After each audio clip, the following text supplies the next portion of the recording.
What's going on, guys? Welcome back to the Pick Swap podcast. No James today, but I'm with my guy, David Esser, who is an NFL staff writer for Sportscasting, Phillies podcast, but Bullpen Blues, and the former lead writer for the Sixers for Philly Sports Network. So, David, how you doing, my guy? Good, Sean. I'm excited to be on, and I know everyone's like, "What are we bringing an NFL writer on to talk about the Sixers?" But I promise, I still follow the Sixers. I keep up with the Sixers. I've written about the Sixers, so definitely excited to be on today. Yeah, absolutely. And coming off the probably the best win of the season, in my opinion, a huge win over the Nets last night, 110 to 102. Awesome game from Embiid, awesome game from Maxey. Uh, a lot of good takeaways from that, and just an overall kind of gutsy performance from the team. So, what are your opening thoughts, and what do you think of the game last night? Yeah, I mean, it's amazing what happens when Doc Rivers not coaching the basketball team. No, but in all seriousness, yeah, that was probably their best win of the season. It's great that we were able to pick a date that aligned with them actually looking competent. I mean, the Right. bench actually gave us some production. Andre Drummond was good. Georges Niang was good. Maxey was spectacular. Embiid has been just on a different planet this last, season and a half in terms of production. So yeah, it was one of their better games. Still some shakiness when it comes to Tobias Harris and Shake Milton and some of the other bench pieces. Furkan Korkmaz, not sure what's going on with him, but at the crux, Maxey, Embiid, seeing that relationship grow, Drummond being serviceable, Seth Curry still being really good. There's a tiny little core that when they're on, and they're going to win basketball games. Yeah, it feels like sometimes it's very like a mentality thing with this team where sometimes they just show an attitude like we're winning this game, and I definitely think we saw that last night. Embiid was awesome right from opening tip. Like he always seems to show up for big games, and unfortunately, he sometimes is the only one that seems to be this trait for. But he really did take control right from the rip and carry this team through. I can't say enough about Tyrese Maxey. I was so thrilled to see him stepping up. The corner threes, a career high 5 threes, ended with 25 points. 7 rebounds, 4 assists. Terrific game from him and so needed down the stretch. Like those were very impactful minutes, very impactful points. And I think that was the best game that Maxey has played alongside Embiid so far this year. So what are your thoughts on Maxey last night and as this season as a whole? Yeah, love Maxey. Me and Sean, we covered the NBA draft together when they selected Maxey. We talked to Yeah. Maxey. We love this kid. Big Maxey fan. I think the biggest jump we've seen from year one to year two, and obviously it's been expedited because he's been thrusted into the starting point guard role probably sooner than the Sixers would have liked. But when he's aggressive, man, he can score. He's a good Yeah. player. He's a better shooter than I think he gives himself credit for. He's a better mid-range facilitator than I think he gives himself credit for. I don't know if everybody saw, but after the game, Embiid was giving Maxey kind of a playful hard time. Like, this is what happens when you shoot the basketball, and he's right. When you have Embiid at the center of your offense, Maxey's going to get open threes, and I think he should be taking what 5, 6, 7, if not more per game. It's the same thing with Seth Curry. Like, shoot the ball, shoot the ball, shoot the ball. So when Maxey's aggressive like this, I mean, he's going up against James Harden, and then he showed no Mhm. fear. So I think that was a really, really positive step in his development. Keep shooting the ball, keep being aggressive, and he should be able to score 20 points a night if he's being this type of way every single game.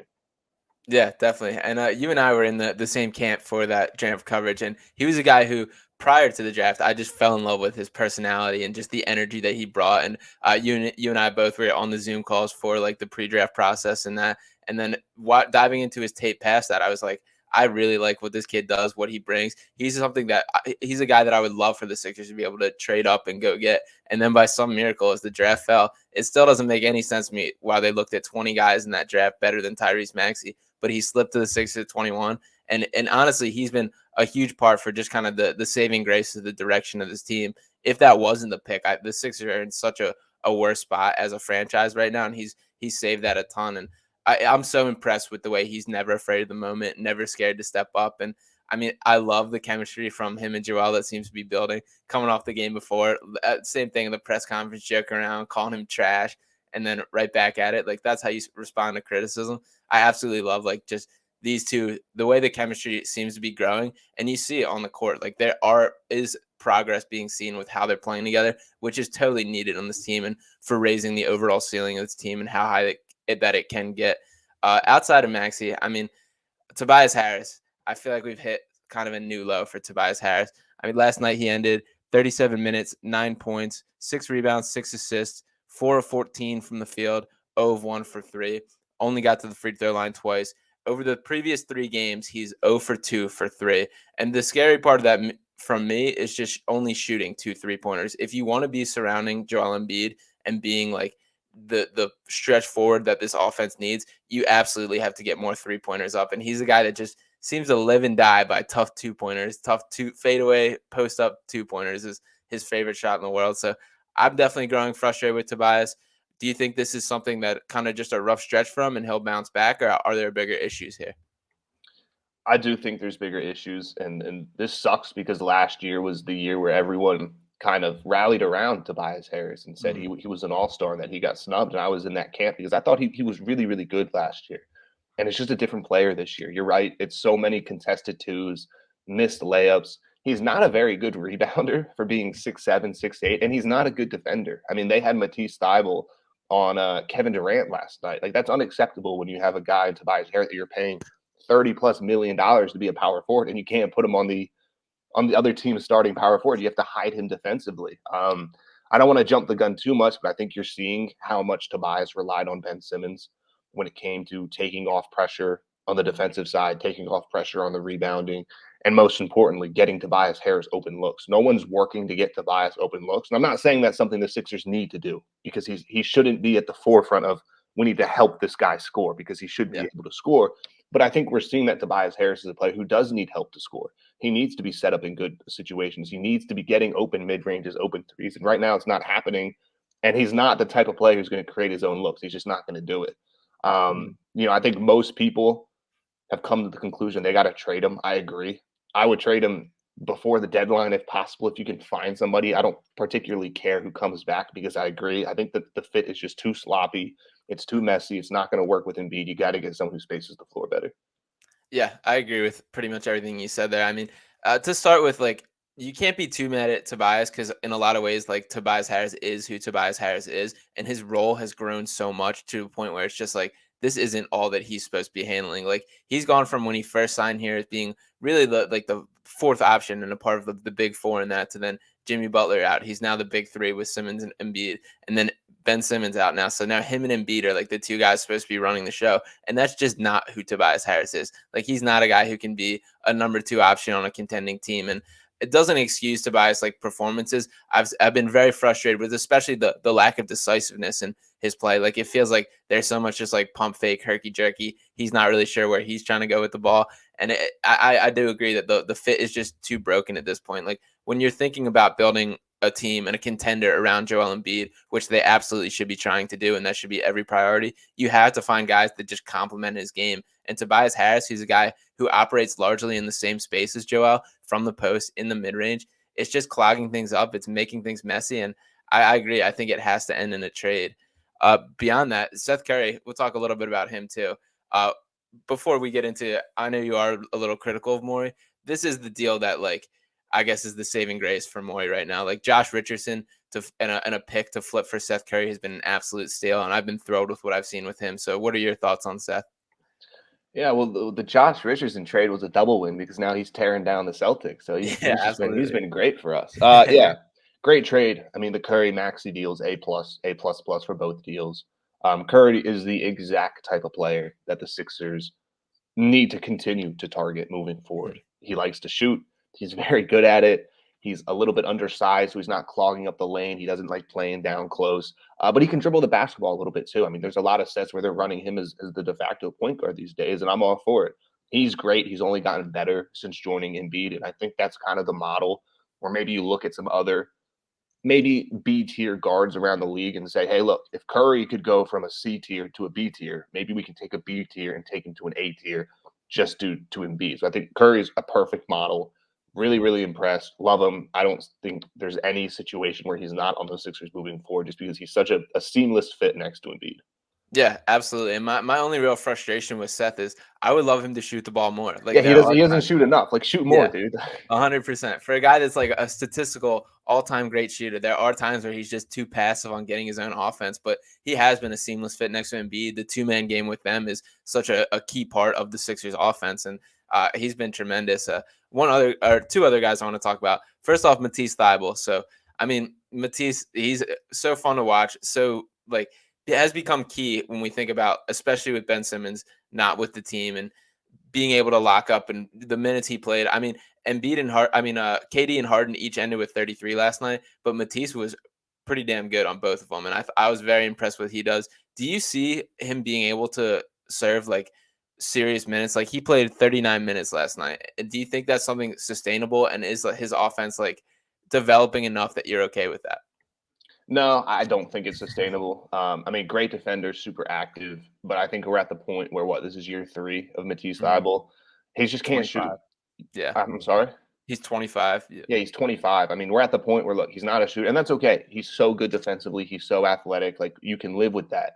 Can you put him in a starting lineup for 40 minutes in a game 7 next to Embiid, who needs shooters? Probably not. Great player, really, really useful, especially in these games where you're playing the James Harden, the Kevin Durant's, the Steph Curry's, whoever. You need a guy who's just going to go out there and hunt him around the court for 20, 25 minutes. But I think that's kind of where the role should end, and that's where you need to continue to find more wing players who can space the floor that you can have on the court late in the game where you need space for Embiid, where you need space for Maxey to operate as a true point guard. Love Matisse Thybulle. I don't think I ever see a situation where he's a 40-minute a night type of guy. Yeah, unfortunately, I agree. I think the best role for him is kind of like a kind of a Swiss Army knife, kind of off the bench guy you can throw at guys in a change of pace. It's like a reverse six man is kind of how I've been putting it, and just like a all defense at it. I have seen some progress on the offense, especially lately these past couple games. He's doing a better job just getting like open dunks and lay-ins and stuff around the rim. And I mean, defenses really do not respect him at all. So finding ways to just use that to your advantage and getting open looks like literally underneath the basket is huge for him. And I do like that he's at least like trying to get involved more in the offense, but I don't have much faith that it ever develops past kind of the elementary offensive style that we have right now.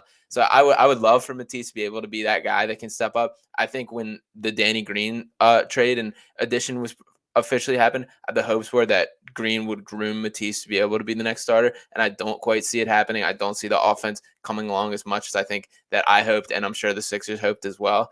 But again, I would love to be wrong on this one. So Matisse still for now is a vital part of what the Sixers need, especially once again with Simmons out and with them pretty light on wing defenders. So I do think he's going to continue to shoulder some major minutes, but there definitely are games where the Sixers are going to get exposed by it. One more guy, and this has been your guy for quite some time, Shake Milton. So you were all about the rise of Shake Milton, and I mean he's been far better than a lot of people could have asked or could have guessed. So shout out to you for being right on that. Do you still have complete faith in Shake as kind of a six-man backup point guard or anything more, or what are your thoughts on kind of Shake's career trajectory at this point? Yeah, it's been a little rough for Shake recently, but I'm not out on the kid yet, and this is why. And I think you mentioned it right there, backup point guard. I don't think he's a point guard. I think he's a backup Mhm. shooting guard. And I think when he's at his best, when you've seen him have these games where he's dropping 30 plus, 20 plus, just going crazy, it's when he's in a position where he can just be aggressive.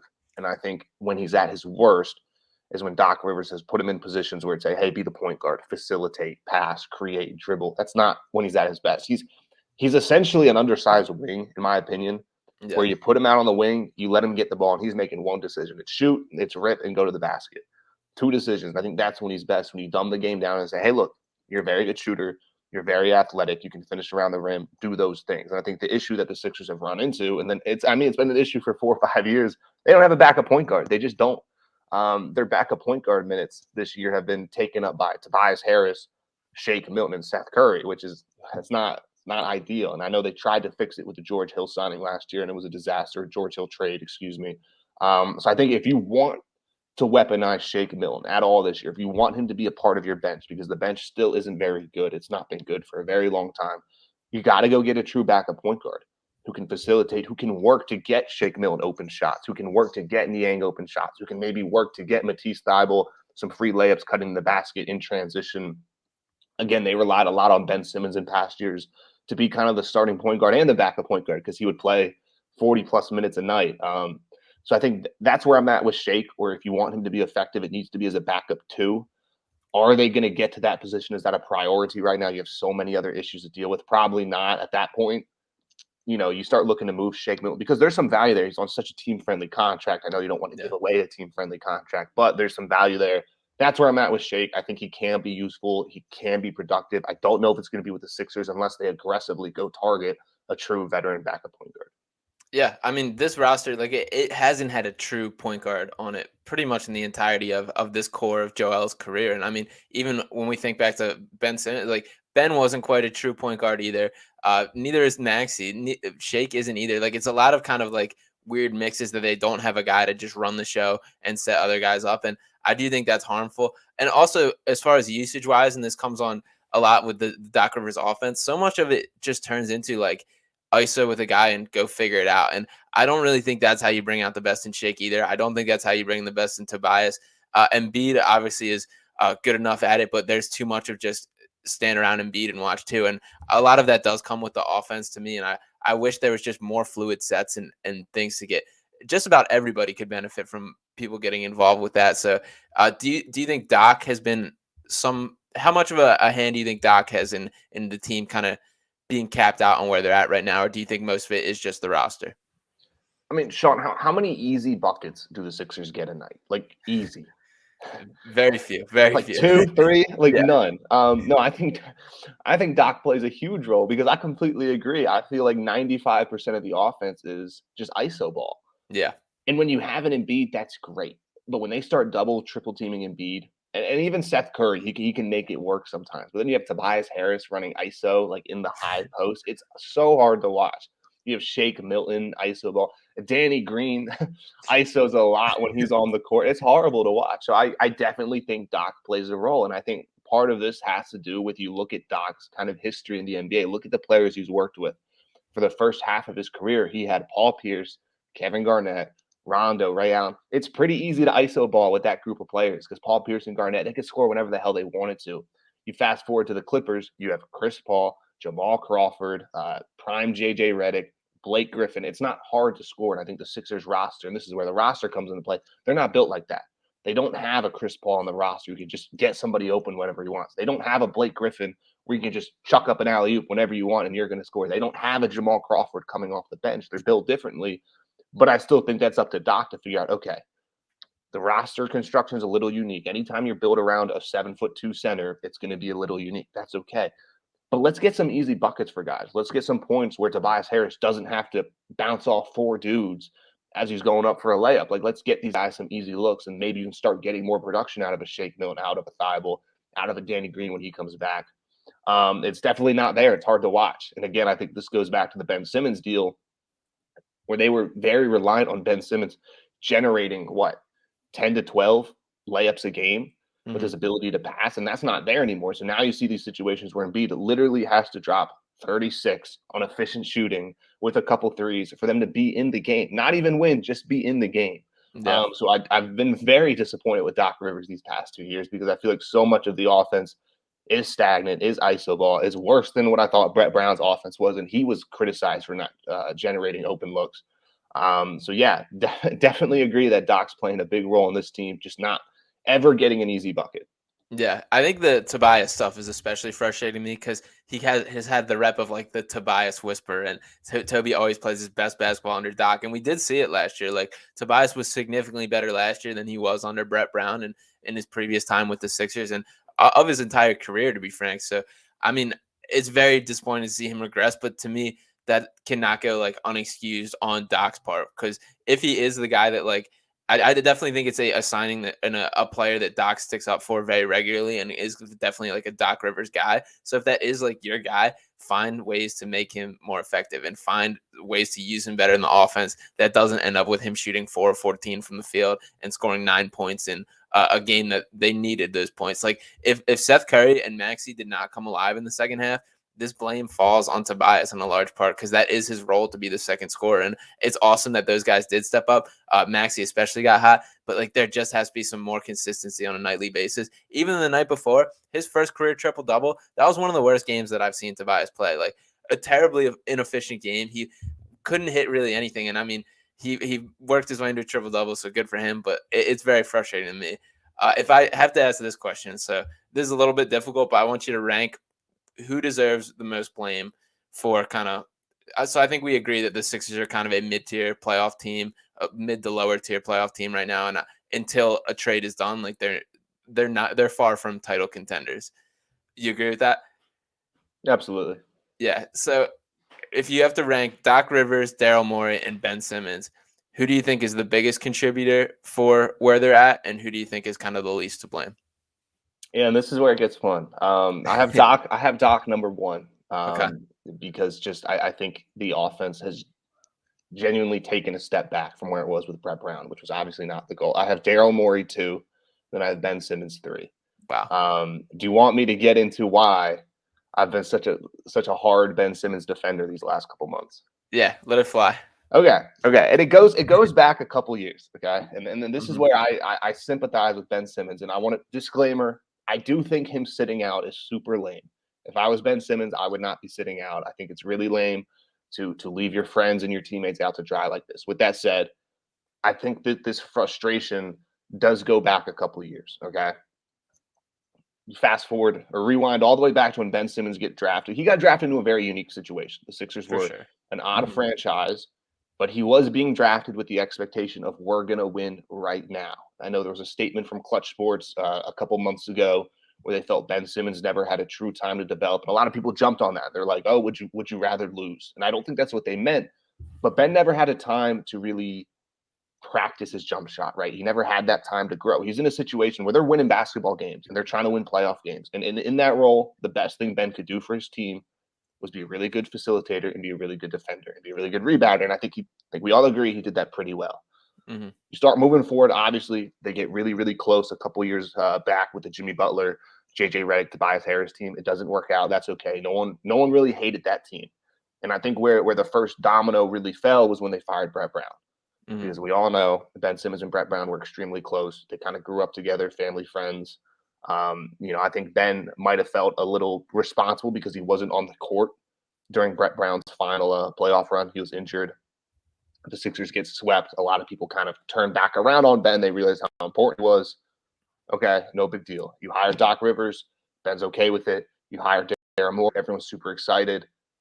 Within a couple months, the first thing Daryl Morey does is he tries to trade Ben Simmons. From a fan perspective, we were all okay with that because it was for James Harden. I think we all agree we wish that deal would have happened. It didn't. For sure. So I think this initial notion of that, like, Ben Simmons started the drama, I completely disagree with, because Daryl Morey did start the drama. He went to Ben in his camp and said, "Hey, we're going to trade you." It didn't happen. That's okay. And I think this is what a lot of people forget. Ben was like, "Okay, that's okay. It's part of the NBA. I'm going to put my head down. Let's go try to win a championship." And he did try to go win a championship. He played very well the rest of that season. Obviously, the playoffs, it wasn't the performance we all wanted. He wasn't the only person to blame in that 7-game series with Atlanta. Tobias Harris wasn't very good. Embiid had a couple bad nights. Doc Rivers was bad the entire 7-game stretch. It was obviously capped off with the very infamous, passing out of the dunk. Uh-huh. That's what people kind of turned as the turning point. So now Ben Simmons, with all this baggage behind him, now he's got the entire fan base calling him names, sending him death threats on Instagram or Twitter or wherever. Everybody wants him out. Every analyst saying, "Hey, we want you out." And he goes, "Okay, let's get me out of here. Everybody wants me out. The Sixers have already tried to trade me. Daryl Morey doesn't want me here. My teammates are making fun of me. Let's get me out of here." They go to Daryl Morey, and I'm taking a guess here, but I'm pretty confident Daryl Morey expressed to Clutch Sports, like, "Hey, I'm gonna get this done. Like, I'm gonna Mhm. start calling teams. We're gonna get this done before the season." And then he doesn't. And then Daryl Morey turns around, big old slap to the face, and, "Hey, bud, we're not trading you. You got to come play basketball now." Like, from a human perspective, that sucks. That whole experience sucks. From a fan perspective, I get it. Like, we need Ben on the court. Like, they desperately need Ben on the court right now, or they need him somewhere else and then players in return. But I think Daryl Morey has mishandled it from a human perspective, where he's not taken into account Ben's emotions and just his human feelings of the situation. Where, in my opinion, it's been a tough couple years for this guy. He agrees he wants to be traded. You don't get the trade done. You try to force him to play. He doesn't want to play. You start finding him a ton of money. You start telling him he's faking his mental health, which, whatever. Like, that's not my place to commentate on whether he's dealing with mental health issues or not. But like, it's undoubtedly been messy. And I think the Yeah. idea that it's just Ben being a whiny brat sitting at home for fun, I don't think that's the case. I think there's a lot more that goes on behind the scenes. I think his relationship with Doc Rivers is bad. I think his relationship with Daryl Morey is bad. I think they very clearly kind of taken a stance where they're like, "This is Joel Embiid's team. You're not a good fit here." Whereas, my opinion, I thought the fit was always at least good enough to get you very close to winning an NBA title, and the issue was always the pieces around. Yeah, I agree with a lot of what you said there, and there absolutely is like a human element that gets brushed over in a lot of this. From the Sixers' perspective, I don't see the Sixers as really crossing the line or doing anything wrong. Like I get what you're saying about Morey. I mean, to start off with, you should not be.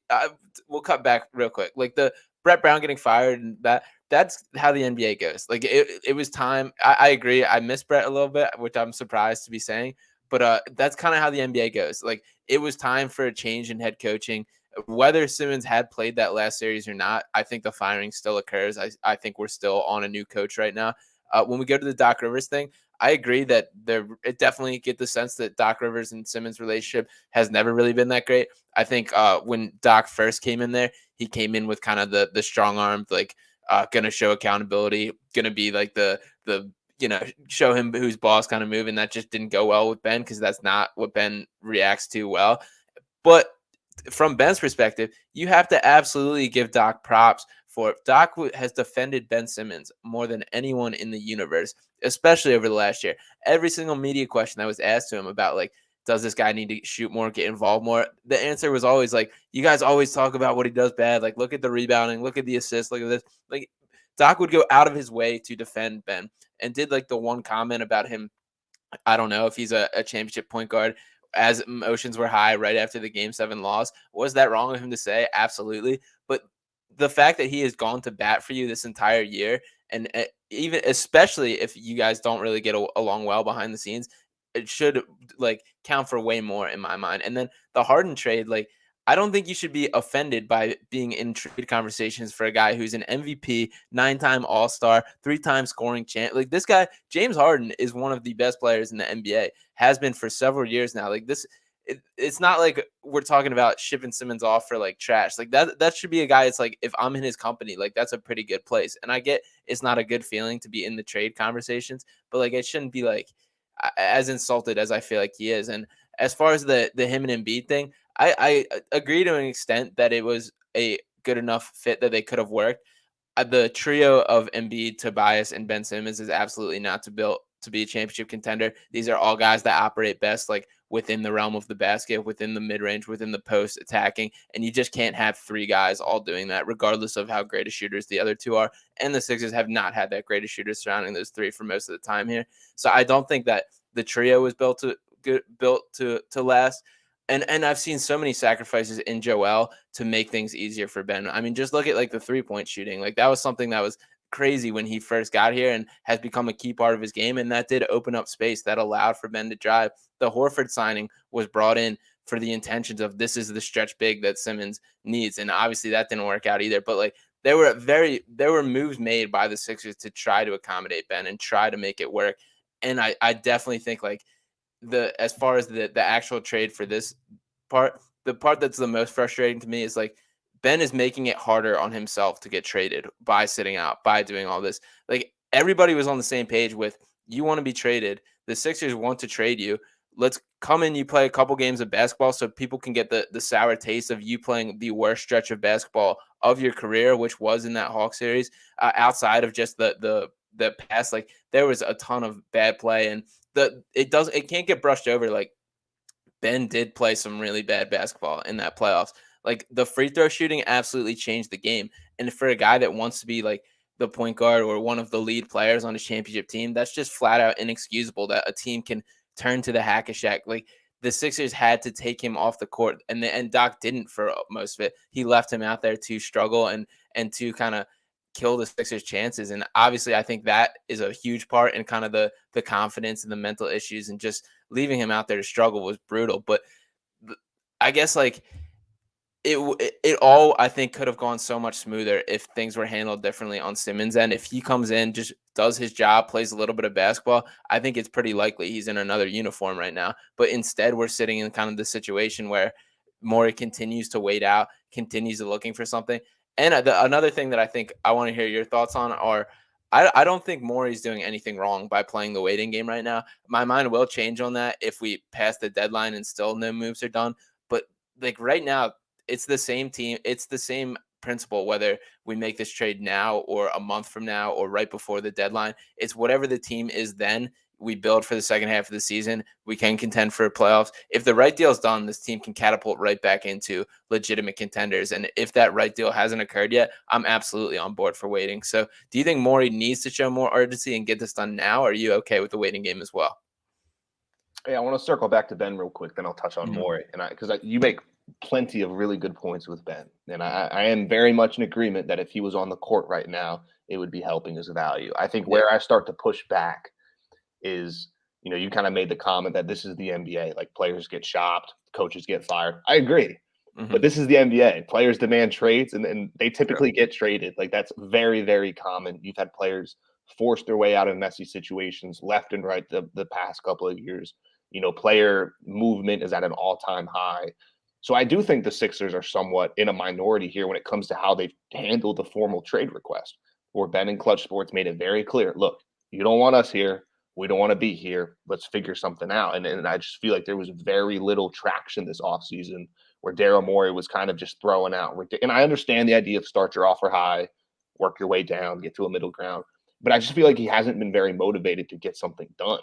Mhm. I understand that everybody wants a Damian Lillard or a Bradley Beal or whoever, but I do think there's a sentiment of, look, I think the Sixers would be a lot better right now if they had traded Ben for maybe a B tier player at the start of the offseason. And then you can maybe start moving on a Tobias Harris trade or fleshing out the bench.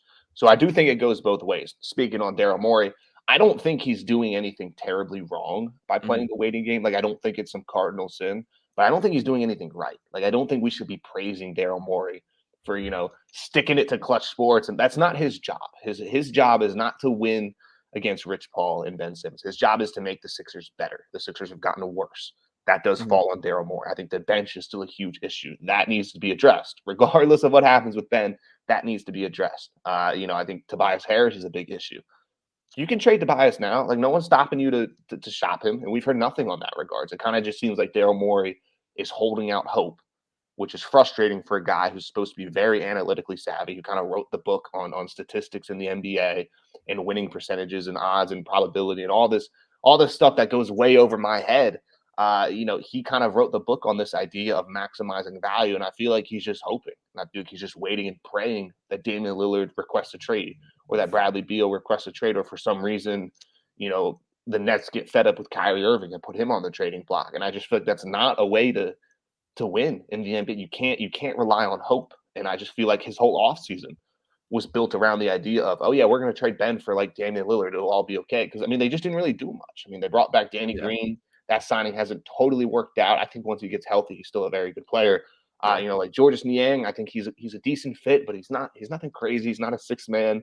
They didn't get a backup point guard. Andre Drummond, like he's okay, but to me, he kind of still falls in that Dwight Howard realm of like, throw him a $1 million deal and he can rebound and give you some minutes. He's better than Dwight, but he's For nothing. sure. For He's sure. nothing crazy.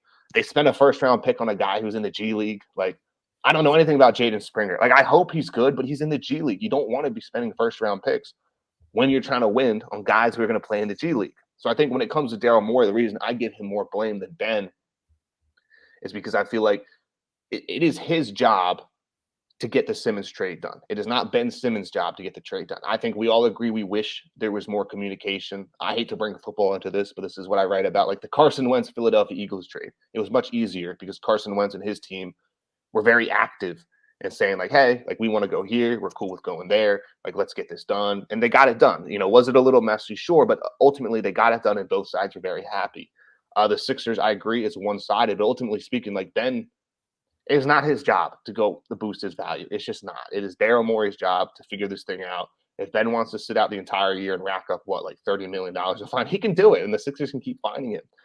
Would it help the Sixers if Ben played? Sure, but ultimately speaking, it's not his job. And if he feels wronged by the front office or the coaching staff or his teammates, I don't particularly blame him for not wanting to go and help them win basketball games. Yeah. Yeah, I mean, as far as the Morey stuff, like, yes, it's absolutely his job to get the deal done, but his job is to build a title contender on the Sixers. And trading a guy at his lowest is just like not getting the job done. Like, yes, the Sixers would be a better team if they had flipped him for like a B tier guard. I don't think that makes them a championship contender. Oh, And no, I don't think they necessarily had to flip him for a B tier guard. I agree with mhm, your trade deadline move though. If they get past the trade deadline and they haven't flipped him for anything, it's kind of just like what was the point? Why yeah, not? Or if they flip him for a B tier guard at the deadline, I would have rather them do that in the off season so the Sixers had more time to work with this new team. If they magically hold out for an A tier guard, like I'll be like, hey Daryl, you got me here. I just don't think it's gonna happen. yeah, yeah. I guess that's where it is for me, is like the book is still open on Morey, and depending on how things end up with the deadline is kind of fully how I judge this. Like, the thing that I think does need to be acknowledged is it's not like Morey has been out here like missing trades. Like, there haven't been like guys on the market that other teams have gotten or something like that. Like, there simply haven't been that many like impact guys available yet. And I think there's several teams like on the verge of either blowing things up or needing to make a move and stuff like that, that the market is heating up to the point where there could be more so than has been the case throughout this whole like drama experience. And I mean, obviously, like the Sixers, I think their whole approach to the start of this offseason was to bring back Ben in and to, I mean, we saw Joel taking the mic at the first game, calling him our brother, and same thing, all the press conference, all the sense from the Sixers end was just wanting to bring him back to the team, and that just flat out hasn't worked. I mean, it's pretty clear Ben has no intentions of ever stepping back in a Sixers uniform again, and Clutch Sports seems stubborn enough to make sure that like that is the case. So I do agree that it is Morey's job to get this done. I also think timeline wise, in Morey's mind, the way that this worked out would have been Ben Simmons trade for like the main piece, the main like co-star for Joel, and then the Tobias Harris trade would be to kind of fill the gaps and build that proper team. And I think Toby struggling also hurts that timeline. The no traction in Ben hurts it. And just from a Tobias Harris standpoint, like I think Daryl has to hate Tobias. Like, he's everything that he hates in basketball. He's like slow with the ball. He passes up open threes. He operates in the post. He dribbles the shot out. It's just like the opposite of Morey basketball. And I can't imagine that this is a guy that Morey's like, I'm cool with it. And I get like the wavelengths are silent, the rumors are silent. But as long as that happens, I absolutely, if Ben Simmons and Tobias Harris are traded at the deadline, I'm thrilled with Morey does. And I mean, do you agree with that? Yeah, for sure. Yeah. If I think finding a suitor for Tobias is going to be much more challenging than pulling off Yeah. the Simmons deal. Going back, like I do agree with the Sixers' initial idea. I think this team is very good if Ben Simmons Hmm. is on it. I mean, they were the number one seed last year. They were very good. Yeah. And I think their rosters is probably a little more fleshed out this year than it was this last year. You have Georges Niang, Maxey's a lot better. You have Andre Drummond, who's probably better than Dwight Howard. You have a couple, younger bench pieces, Paul Reed, Bassey. Like these guys have taken good steps. So I do like the idea. Like if you could somehow get Ben back on the court and you go Ben Joel and you ship Tobias off for like three shooters, I think that's a championship team right there. I think you can do it. Yeah. I think the issue then, and this is where I will point the finger back at Ben. He doesn't want to do it. He doesn't want to play for this team. He's demanded his trade. He's sticking to that. But I think that is kind of just the reality of the situation. And I feel like the Sixers they kind of called they were trying to call Ben's bluff. They were kind of say like, oh, like he'll come back, like it's Ben, and he just didn't. Yeah. And I think that kind of shocked them. I don't think they were prepared for that reality of like, oh crap, like we're actually going to have to trade this guy. Yeah, yeah, I agree with that. It's definitely disappointing that this is where it at. Like, this is a guy who I think everybody hoped from the start. Like, it was awesome, the Ben and Joel taking the reins, and they've had a ton of success. Like, these two together have been one of the best duos in the NBA for the entire time they've been here. So it definitely at its core is very disappointing to, especially me as a fan, to just see that this is how it's ending and that these two cannot be the guys to carry on the franchise. And I wish it wasn't the case.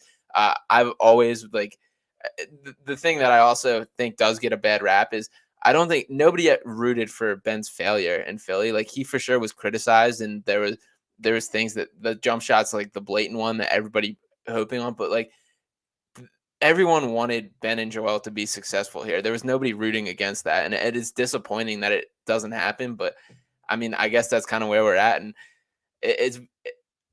I guess the saving grace to this team is Joel Embiid, and as long as he's here, like the Sixers continue to have a shot. Do you have any kind of predictions on what to trade them? Any targets? Or I mean, I personally, I'm pretty out of ideas. It's kind of whatever happens. But do you have any potential names? Yeah, I mean, San Antonio keeps popping up, and Yeah, maybe Morey kind of gets interested in the Deontay Murray thing because he's been playing very good basketball this year. I think kind of your other option, and this would suck, but it is a more realistic option, is kind of giving up on this year and punting Simmons just for draft picks to a team like a Houston, like a San Antonio, collect a war chest of picks, Oklahoma City maybe, and then you kind of wait till the off season when more players are going to be available, more teams are going to be ready to blow it up. I mean, you look at a team like the Wizards, Portland, like these teams are heading in the wrong direction fast. Um, I don't know. I'm kind of with you there. yeah, A lot of people were hoping Damian Lillard or Beal would be forcing their way out of here by now. Uh, Those two are very odd. I don't know why they're so obsessed with like staying home. Like, okay, like if you want to.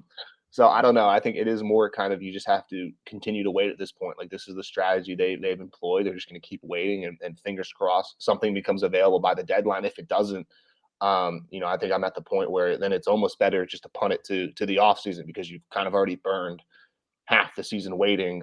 You might as well keep waiting at that point. yeah. I think I was in the camp earlier this offseason that I would have rather had them have done that, like done the kind of punt move in the offseason. Like if we had traded Simmons somewhere for multiple first round picks and a couple of young guys, and then been able to operate this whole season waiting for a guy to become available, it's the same kind of thought process with a lot less headaches and a lot less potential drama. So that's kind of the camp I was in earlier on.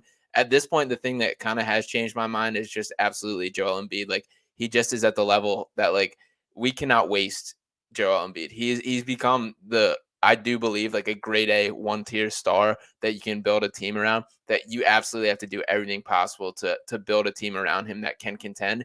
And I'm just not okay with wasting a year of his prime because we already did last year. I mean, I thought coming into the season, we might never get a season like that from Joel again. And I mean, these past few games since he's come back from COVID, he's absolutely been on the same level. So to me, there has to just shake and get something done for this year just to save it and give him a fighting chance because I think they owe that to Joel. Yeah, I absolutely agree. And this is where the frustration kind of points back to Daryl Morey, where like you have a guy, man, like you Yeah. not a guy, you have the guy. Like this is an MVP candidate. He'll probably finish what top three this year again, Yeah. top five. Like he's very good and he's healthy. And like I hate to put this out there, you don't know how much longer this guy's going to be healthy. Right. The NBA is not necessarily built for 7 footers who are almost 300 pounds. Like pro sports in general aren't built for guys that big. I mean, he's constantly landing awkwardly. He's constantly hitting the deck. Like you have a window. Take advantage of the window. And I get it. You want to win this trade to put it on your resume and look really good.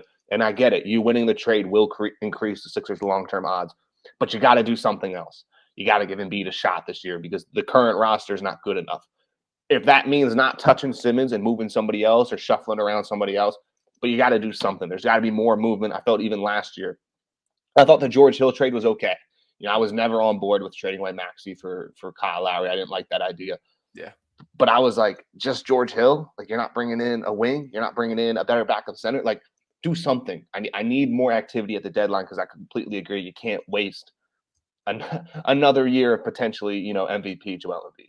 Yeah, definitely. And he is kind of in the unique camp of like one bad fall or one misstep or whatever, which I pray is never the case. And the whole window just slams shut. So I do think the Sixers need to capitalize it ASAP. And right now we sit back and watch and hope for the best. But David, appreciate you joining me. Let everybody know, where can they find you? Where can they follow you?